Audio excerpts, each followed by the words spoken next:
India scripted global history when Chandrayaan-3 soft landed nearer the south pole of the moon. India's moon walk.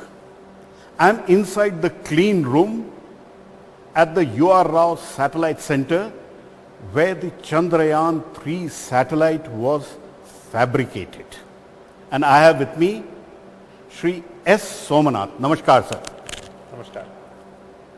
Mr. Somanath is the chairman of the Indian Space Research Organization and the person who spearheaded the team for Chandrayaan-3. In ISRO, if things go wrong, the blame goes to the chairperson. If things go right, it is the team which benefits. And under Chairman Somnath's leadership, we have seen teams flourishing and teams being showcased. And for our viewers, Somanath, his name means Lord of the Moon. And even Prime Minister Narendra Modi, in his phone call to him on that very fateful day, referred to that. Mr. Somnath, how complex was it for you and your team to pull off Chandrayaan-3 after the debacle with Chandrayaan-2?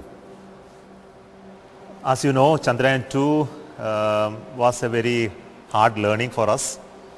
After the ability to not to soft land after Chandrayaan-2, it went through such a rigorous review of understanding what could have gone wrong.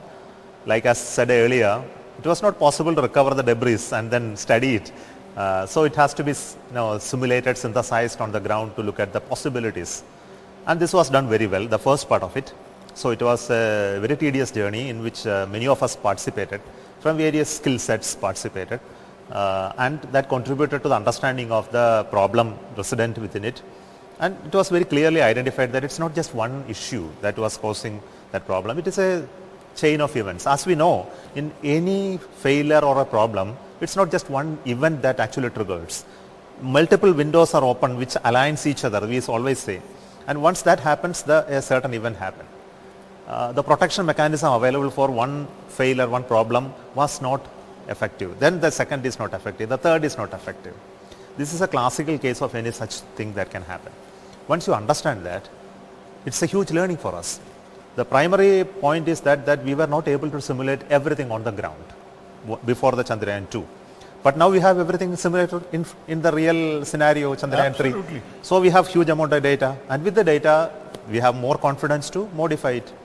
Now, once you look at modification, we need to look at whether we need to correct only those issues that we have seen or potential issues that can crop up later based on the understanding. And this is again debated for another long periods of time. What should be done in extra, what type of strengthening that we need to do. And this is again debated over a long periods of time. It also called for new developments of instruments. It also called for new software simulation. It also called for development of test beds of various nature and number of hundreds of tests that need to be done, which you couldn't do in the Chandrayaan-2 time frame. I think all of this. How did you convert those, what I call, and you don't call them, I call them, the 20 minutes of terror into 20 minutes of joy? And we are both wearing this very clean gowns because we are in the clean room. These are to prevent charge from flowing here and there, and you can see there is equipment around us which is really Chandrayaan-3 equipment. So tell me, how did you manage to convert those 20 minutes of terror into 20 minutes of joy? See, for any mission of this magnitude, if you have to convert any risk element to looking like such a child's play, it is a result of long years of hard work. So 20 minutes of terror, if you you call it, as I call it, to 20 minutes of joy, I will say it's a work of years of hard work. And that results in the 20 minutes of success. No. So I will only attribute to the patience and persistence of my teammates who took all the burden of doing things which they wanted to do so much in the last so many years. They successfully did it without any error or deviations. There were hundreds of committees who suggested do this, do that, do over and above this. Patiently did all of them, took catalog all of them, found results of them, and then again read it if there were some corrections needed. So the terror became a joy only because of their life was so miserable for last so many years.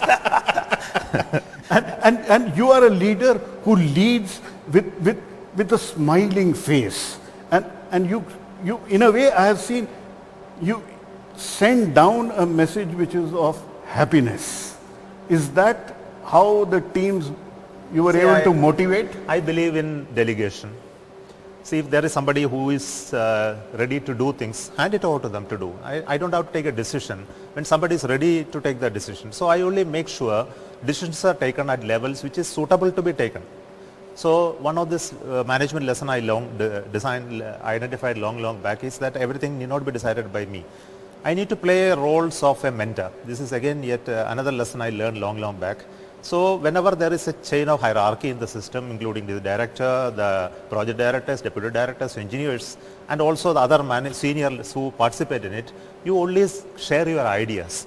The ideas will crystallize over a period of time, and this will become convincing to the team itself. Yeah, it is better to go in this direction instead of I impose anything on anybody. So this imposition, firing mode, etc., is not the habit of mine. I have always learned it. I take people along. That I believe that they have much more capability than an individual like me can have. Collectively, we are such a great force.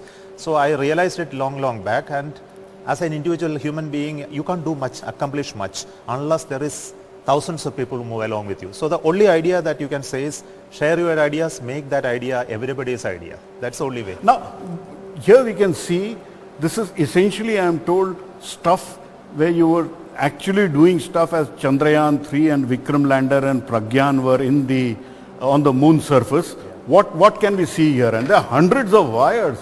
How do you know what is where? See, this is a hardware simulator where the Chandrayaan-3 lander was put in as an electronic simulation. So all the electronic packages which are part of the Chandrayaan-3 lander were put in not in the actual shape, but in a distributed platform.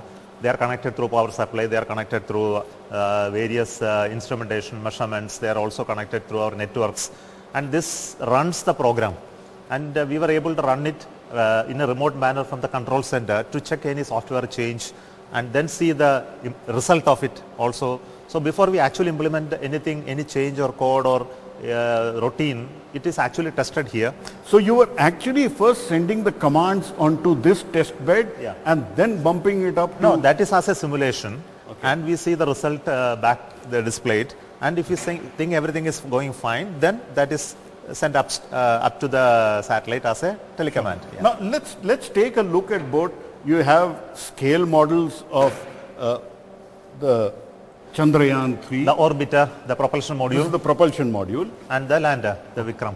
Okay. Now tell me, in the propulsion module itself was carrying only one instrument, and let's leave it there, which is looking for life. Yes. And what simulations of life would be on exoplanets. And that's an experiment which is still ongoing? It's still ongoing. Okay. Now let's look at the Vikram lander. What did you do on the Vikram lander to make sure that it succeeds this time? See, there were certain... You can point out. Yeah, there were certain deficiencies that we found out last time. One of them is the ability to handle mission dispersions. So to handle mission dispersions, what we need to have is you need to have more propellant. If you have to load more propellant, then you can of course handle uncertainties on the course. It can be in the injection conditions of the launch vehicle, it can be in the deboost phase failures of certain natures, propulsion order performances, or even inability to land at the nominal condition and go to off-nominal condition. So we wanted to load more propellant. So the propellant tanks which are, you can see here, it's got a little bit stretched and loaded more propellant. And then we added solar panels. There was only one side solar panel last time. Now this time solar panels are added at multiple phases. The reason is simple. If this phase doesn't face the sun on the landing day, due to whatever reason its orientation change, it won't survive on the moon. In next one day itself the battery will be drained. So we looked at how we can survive in case of a little error in that. The third is this the momentum wheels which are there, the reaction wheels which are there, it's also made more capable of control. They are much more powerful now. And the landing legs, Yeah. The landing lists were earlier having certain capability to land with a velocity of around 2 meter per second. Now it is now increased to 3 meter per second, almost 1 meter per second additional capability to handle vertical velocity. So it is strengthened. Its attachment at these places have been made stronger. The energy absorbing capability of this has been, the collapsing material there has been improved. So this is the... And you landed at a very nominal velocity. Well within the nominal velocity, or even lower than that we expected. How did you do that? No, it all happens because of algorithm. That I'll come to you later. Now, when we did all of these changes, of course they added additional instruments on it, like the laser Doppler velocimeter. We added additional redundancies on it. The power transmission has been slightly improved in terms of the data transmission rates. The battery capacity slightly increased.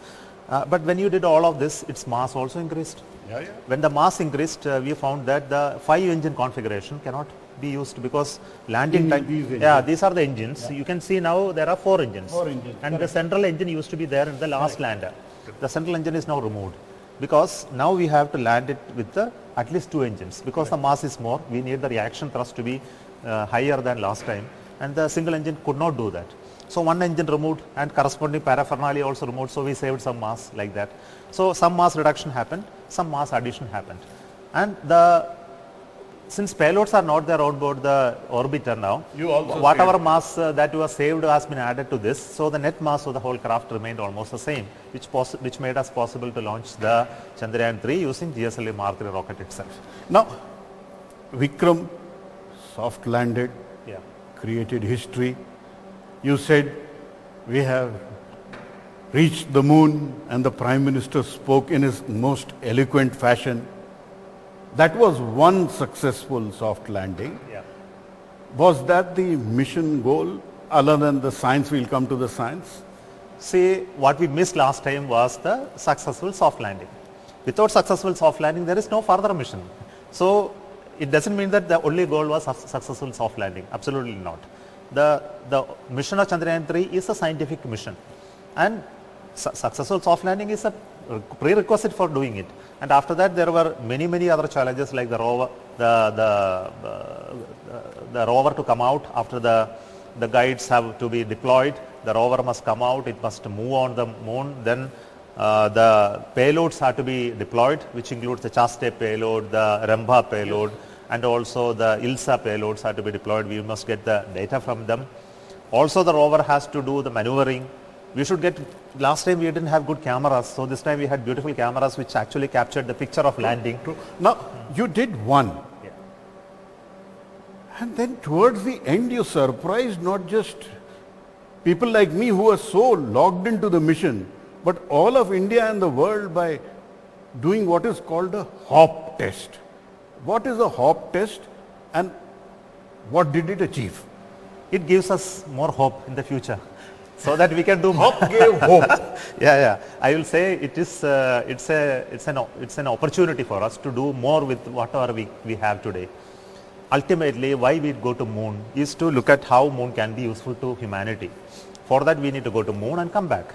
It's not just landing there. We need to come back from moon and then either take material back and forth. So one day we need to take off from moon and then come back to Earth. So we looked at how we can, using this success, how we can make use of another opportunity. Why don't we take it off from moon and go to orbit? This is our first thought. But then we realized that the current capability is not enough for us to take off from moon and go to an orbit. Not enough fuel. Not enough fuel. Then we looked at how to, and nobody has ever taken off from a craft like this. True. Yeah. True. So whoever had taken off was actually another module took off from this module. So then we looked at how we can really take off from the surface and move to another location, do some experiment. Then there were many questions asked. All these are afterthoughts. You should understand whether these legs would have actually pierced inside, whether it is stuck there, will it come off, whether it will be unsymmetrical getting stuck there, whether it will tilt in this whole process if the firing is not okay, and what is the guarantee the sensors are still functioning, what is the guarantee the propulsion system, which is supposed to be closed by this time, still will come on. All these questions came. So this was an afterthought. After the mission, you did not plan it earlier. It's not planned earlier. It's not Nimbleness is the art of doing work with you. Correct. So again, this idea we mooted into the team, and the team looked at it in various ways. Each one of them gave their views, their apprehension, there were positive signs, and all of us sat together to decide whether what is that you can do best with it. We know that after 14 days anyway, it's going to be sleeping, and if you wait after 14 days and next wake up time, and again I can do, but there is no guarantee. But if it has to be done, it has to be done now. Then if it is very good, after 14 days, if it is again back healthy, I can do more, but at least let us do something today. Then we have to go very cautiously. We worked on various approaches. Let us check whether the propulsion system is healthy. That we did a small trial firing. Yeah, you did a 300 Yeah, very short duration firing. We found that everything is functioning very well. Then we had the courage to do the full firing to hop. And all this was done in a matter of few hours. Not really, we didn't take much of time. We standing like this. All of us decided to do this. Wonderful. So essentially, if I say, for India, at the cost of one mission of 700 crores, you have essentially given us a full second mission, because this experiment of HOP would have happened on a second mission. could have, So yes. double benefit out of one mission. Okay, we can get even 3 times of it, provided if it wakes up on say 22nd September, we may do much more. But then it's a question of what are the limitations that are offered by the instruments and capabilities. But I am very happy that we could do this. It's not just for the demonstrating mission. It's actually gave confidence to our team here in who built the Chandrayaan-3 that the understanding they got out of that HOPE experiment is tremendous, I must tell you. The ability to reprogram the whole mission, do simulations in ground to understand it, to remove the worries of the mind. No, everybody has mindsets of doing things which are never thought about. Correct. I told exploratory missions are of this nature. We must track paths which are never been traveled, and if you do not have the courage to travel in that path, we are not going to make history.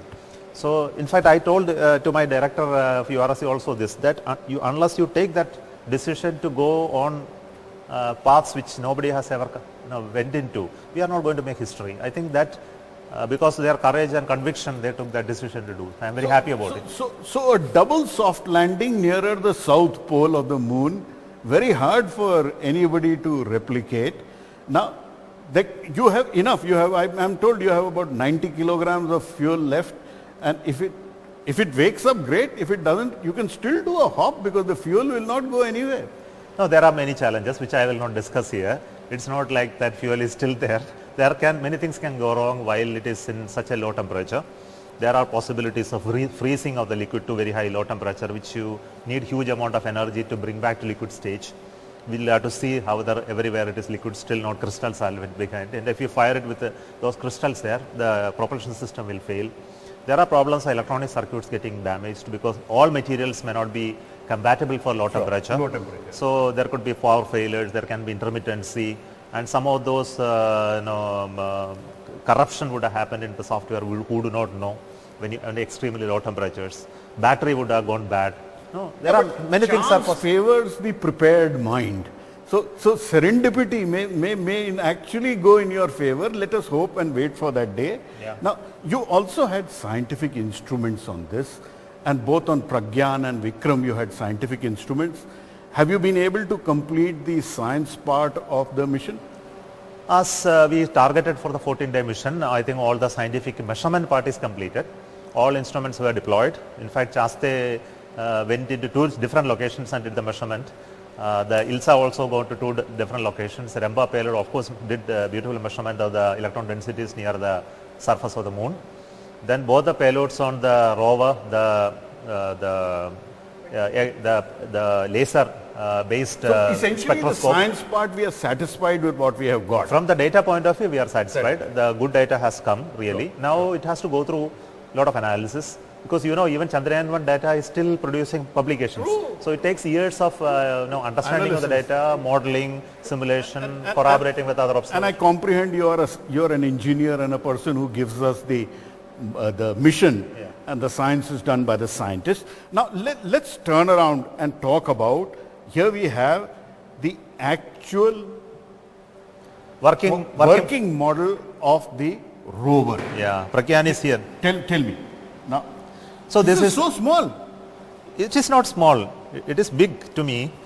It has made history. You It call has it, made history, but you are calling it small. It is beautifully small. It is not large. It almost seems like a toy car. But you just look at it, the type of systems on board. It has a beautiful computer, it has robotic systems, it has vision, it has two important payloads with alpha particle emitter and laser to do the spectroscopy, the drives on the wheels, power generation by itself. Such a complex machine. Sure. And you call it too small for it? I look at it, see, you look at other rovers, sometimes they look, but it has beautifully delivered. Yeah. Now there is one issue, and we can see there, if you can see, Mark there on the are leg. markings on the wheel, Yeah. which shows the ISRO logo. Correct. Now, when we saw the images on the lunar surface, we did not see the ISRO logo on the markings, but yes, we have left an indelible mark nearer the South Pole, which will never go away, like Neil Armstrong's footprints, they will never go away. Why did we not see the markings? See, these markings were designed for certain terrain of the moon, and when we did the lunar simulant test here with the regolith, what you call, it was done with certain consistency, density, compactness, compaction of the moon surface, and this impression was getting created on that. But when you actually went into the site, the terrain looked entirely different.